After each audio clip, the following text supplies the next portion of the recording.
Check out carmarshal.com. The link is in the description. They help support us. 911, what's the address of the emergency? Someone was trying to break into my house. Please come. It's an emergency and they have guns. Please come. Okay, someone's trying to break into your home? Yes, and they have guns. And what's your name? It's Brian Hayward. My partner will be sending out the police. I'm just going to ask a few quick questions while they are en route to that location. Now, are you there now?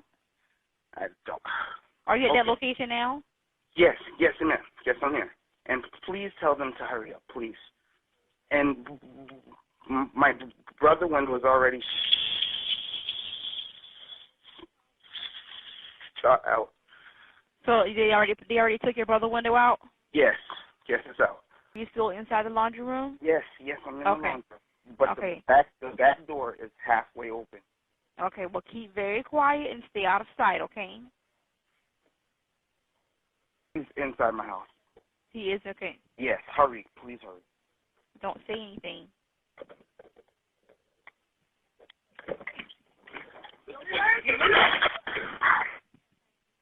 Hello?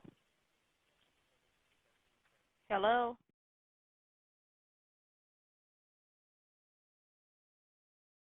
Watch, innocent man calls 911 to report burglary, cops show up and shoot him. An innocent man called 911 for help while his home was being burglarized. However, when police showed up, the robber got away and they shot the innocent man instead, leaving him paralyzed for life. By Matt Agarist, January 24, 2018. Hollywood, SC-cam footage captured the disturbing scene as deputies Keith Tyner and Richard Powell of the Charleston County Sheriff's Department arrived at the home of then 26-year-old Bryant Hayward, who had called 911 after he'd just been the victim of a home invasion. Hayward had fended off the two intruders who were threatening his home and his life, only to be critically shot and paralyzed by those who he had desperately called for help. Now, the cops responsible for leaving an innocent man paralyzed for doing the right thing and calling them will not be held responsible. The cop who shot the man in the neck on video was said to have acted appropriately by his superiors and will not be charged.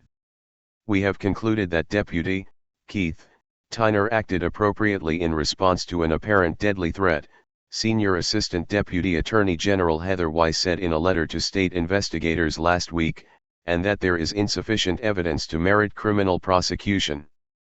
As the Post and Courier reports, a family attorney, Democratic State Representative Justin Bamberg, said he was not surprised by the decision, particularly because criminal laws give police officers leeway in reacting to someone they reasonably perceive to be a threat, even if they are mistaken.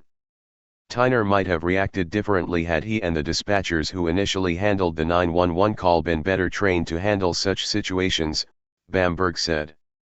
I cannot think of any situation where shooting an innocent homeowner who is scared to death is appropriate, the attorney added. If anything, this shines a light on a larger problem with law enforcement, overreacting.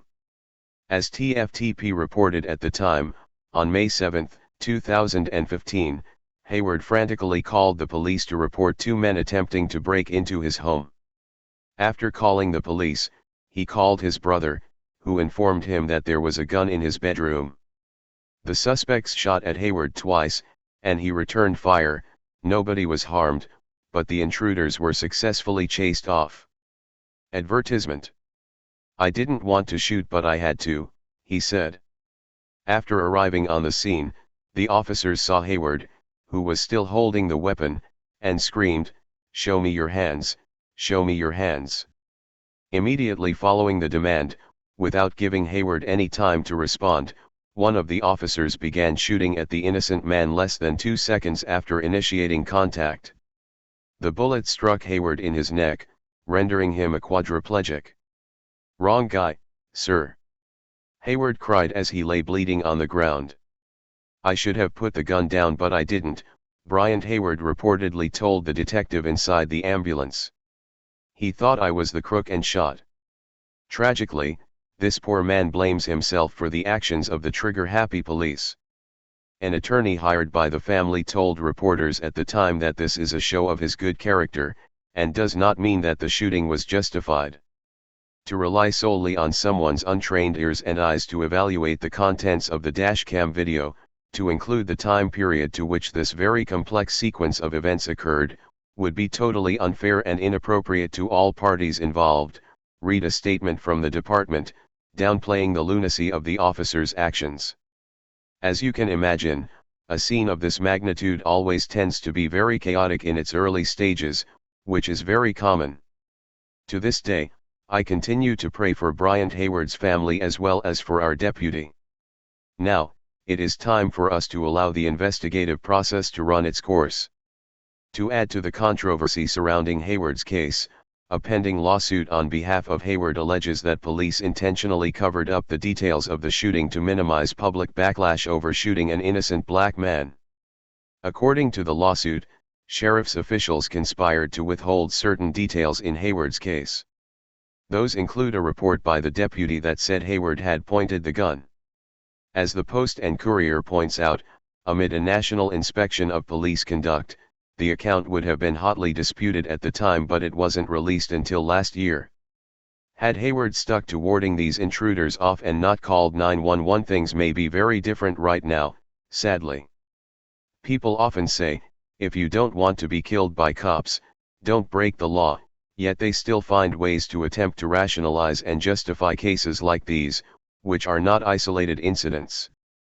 As TFTP previously reported, a woman successfully defended herself after her estranged husband broke into her mother's home and attempted to kill her. When the police that her mother called arrived at the home, they shot her. Before that, a mother of two called 911 to report intruders and the police showed up and killed her. There was also the case of a black teen with white parents who was assaulted by police in his own home because they believed he was a robber. A few months after the teen was assaulted, another man called 911 to report vandals in his home. The police showed up and killed him.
County, this is Charlotte County Cop Watch, and I wanted to explain what fair use is.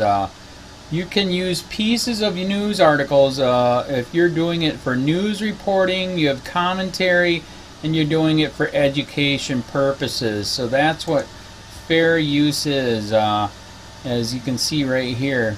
Another reason why I wanted to make this video is to let you know I just joined with Patreon. A nice thing with Patreon, I make no money on YouTube. They took the money away years ago, and so this is another way to give, and it's a nice thing too because you can give monthly. You can give $1, $5, $10, whatever. I do 4 to 5 hours a day on trying to wake the sheeple up on how corrupt it is and different ways that you can fight the corruption. So Patreon is a way that you can do it, and then of course the old way is still there. Donate to Charlotte County Cop Watch with PayPal or credit card. So keep that in mind. 4 to 5 hours a day. I make no money, but the corruption happened to me and I'm sick of it, so I'm trying to wake people up. But my wife would love it if if we could get some help out there. There's 47,000 subscribers. Just think if each one of you subscribers just gave let's say actually yes, $1 a month. 47,000 subscribers gave $1 a month. That would be awesome. That's not going to happen. But anyways, that would be great if it did happen. But, you know, do the math in your head. Just think about it. Like I said, 4 to 5 hours a day. I get no money from YouTube. YouTube has gone nuts. You can't do anything anymore. They're taking the money away everywhere. So these are a couple different ways that you can still help out with all this time that I put in. And as you know, I'm in a special situation where, you know, at least I can do it. You know, 4 to 5 hours a day. We have a cleaning company during the day. That's what allows me to do this, and we're debt free. So this is my hobby. I don't go fishing and all that other crap. I try to save the world. So help me out to make the wife happy, man. In fact, if you guys did give $1 a day, and there was 47,000 of you, and you did it, and each of you gave $1, and that was every month, oh my God, yes, I could quit. I could start suing them. Another idea too that we have is, you know, if I got, you know, some funds, we could actually contact everyone that has been ticketed and or arrested and put in jail and start sending them postcards to let them know we're here, and to see if everything went all right, and if it didn't, find out their story. So we could even do more investigations and more lawsuits. Lawsuits take money. So just think about that. You know, 47,000 of you so far right now. You know, $1 a day.